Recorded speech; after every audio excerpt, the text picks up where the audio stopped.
Night has fallen, and the moon is a glowing golden orb in the black sky. See how it shines on the dark back roads of America, and on one road in particular. Come with us, and we'll take a walk down the Moonlit Road, for the night is waiting, and the moon is full. The Moonlit Road presents Episode 27, Deal with the Devil, written and told by David Hirt. Now, I know what my pap used to say. You best take care of what you wish for, 'cause you just might get it. And that happened to the old blacksmith hereabouts, a man by the name of Lon. Now, my story also got to old witch woman of Stone Mountain in it. Now, not too many people know about her, but she lived here, down there at the end of Poplar Springs Road, where the old city swimming pool used to be, but, well, that's even back before then. Now, she made salves and poultices to help the sick and the weary to get better. Why, she could birth a baby or lay out the dead, didn't matter to her. Well, one day she come into old Lon's blacksmith shop a-looking to have her big old boiling pot fixed. Seems a leg had broke off. Now, let me tell you about Lon. He is no pillar of society. He drank, he gambled, and why, there's even some that said they heard him cuss on the Sabbath.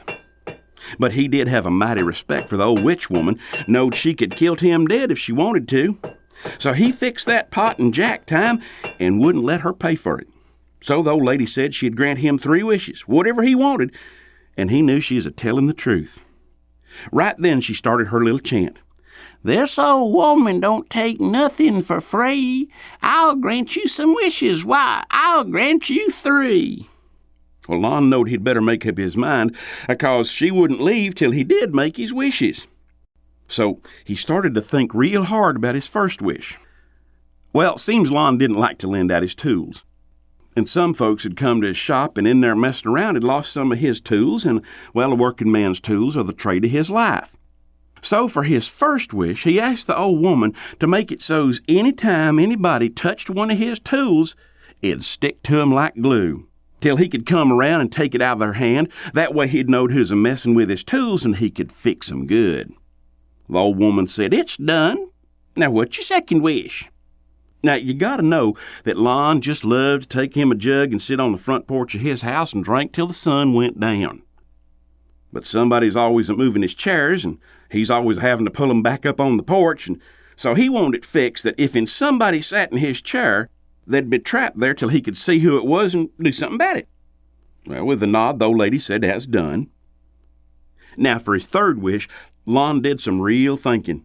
Now, he's like the rest of us, make a penny, spend a dime, so he's always out of money and always needing more. He asked the old woman to fix up his change purse so that when he'd put money in, it wouldn't come out till he says so. In other words, make him think before he spent it. And that was the wish what was granted, same as the rest. With that, the old lady seen her debt paid to the blacksmith, and she up and left.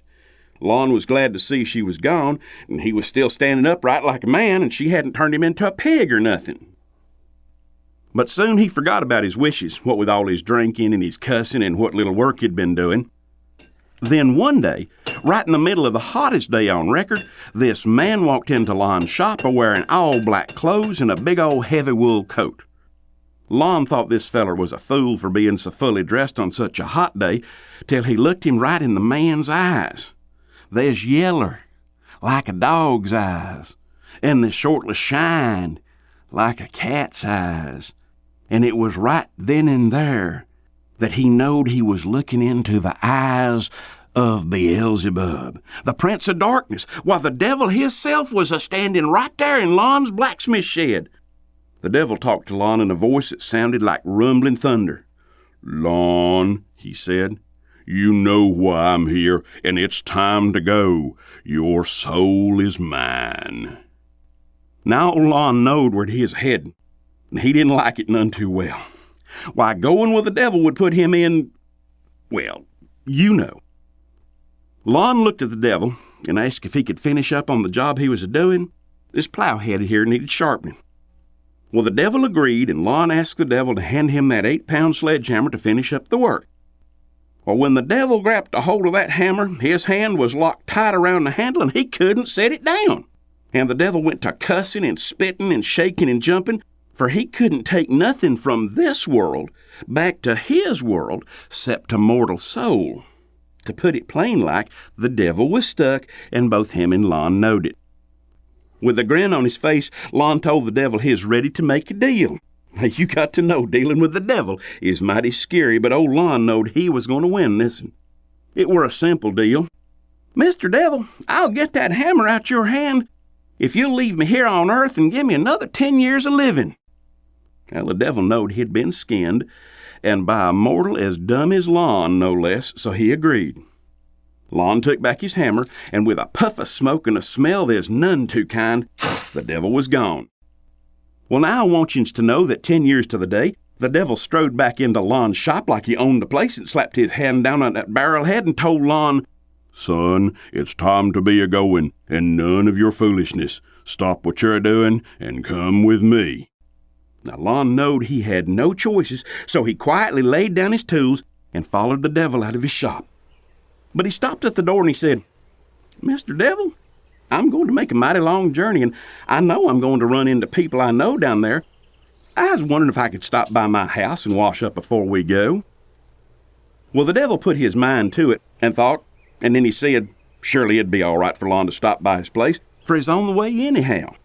Is a short walk to Lon's house, and when they got there, Lon started to wash up, and he told the devil to just have a seat right there in that old rocking chair, rest for a bit for this long journey. Well, no sooner had the devil sat down than he knowed he was in trouble.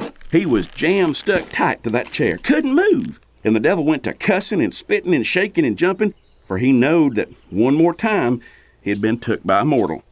In time, another deal was made, and the devil were allowed out of that chair, and he gave Lon another 10 years. And with a puff of smoke and a smell as none too kind, the devil was gone. Now, the next 10 years of Lon's life went by real fast, like it was but a minute. And the next thing old Lon knowed, well, there's the devil in his shop and in his face, a foaming at the mouth and telling Lon it was time to go. "No more your tricks, Lon. No more jobs to finish. No stops to freshen up. Nothing. Now pack up and let's go, and I mean right now." And with that, the devil took old Lon by the arm, and out the door they went. They'd been on their journey when Lon noted that he were thirsty, and the devil agreed he was too. Now, Lon said he knowed a place where they could get a cold drink, but he turned his own pockets inside out to show the devil his broke flatter than half his bustle. But Lon had a plan. He looked at the devil and he said, "Sir, I know how powerful you are, and I know you can be anything you need to be to steal a man's mortal soul, so I got an idea." Lon explained to the devil that if he were to change into 2 thin dimes, Lon could go in and buy him each a cold drink. And as soon as he left the place with them drinks, the devil could change into a butterfly or a moth or whatever and fly out of that change drawer in the store and come outside to where Lon would be awaiting. They'd have their cold drinks and they'd be on their way. Now, the devil liked this idea. He could show off his powers, skin a mortal out of some of his due, and still take his soul to the underworld. So with a blink, he changed into 2 thin dimes, and into Lon's change purse he went, and as soon as he were in there, he knowed one more time he had been tricked, and for a 3rd time. Now, if that ain't something. Well, the old devil went to cussing and a spitting and shaking, but there was no way he were going to get out of Lon's change purse, less than Lon wanted him out, and Lon weren't about to take that chance. Lon figured if the devil was ever to get loose, he'd bring down the wrath on old Lon, so the devil was forever to stay in that there change purse. Well, don't you know that Lon was sooner or later bound to die of natural causes, as many folks around here said is his drinking. So Lon presented himself to the gates of heaven, and St. Peter wouldn't even talk to him, for he had the devil in his pocket. So when he presented himself to the gates of hell, well, the harpies can't let him in, for he's the man what snookered the devil 3 times in a row, and they'd need special permission from the boss, and he weren't nowhere around to be found. So old Lon to this day is stuck somewhere between heaven and, you know, down there. But they's folks that say they can still see Lon to this day. You know how on a summer's night you see lightning but you don't hear no thunder? Some people call it heat lightning. Well, some say that's just old Lon twixt heaven and wherever with the devil in his pocket, just a cussing and a spitting and a shaking and a jumping for to get out of that change purse. Now, I don't rightly know, but I will tell you one thing. That's my story, and I'm sticking to it. That concludes this tale from the Moonlit Road. Be sure to visit our website at themoonlitroad.com to find out more about our stories and let us know how we're doing. The Moonlit Road is produced and directed by Craig Dominy, recorded and soundscaped by Henry Howard in beautiful Stone Mountain, Georgia. Thanks for listening, and we'll see you next time.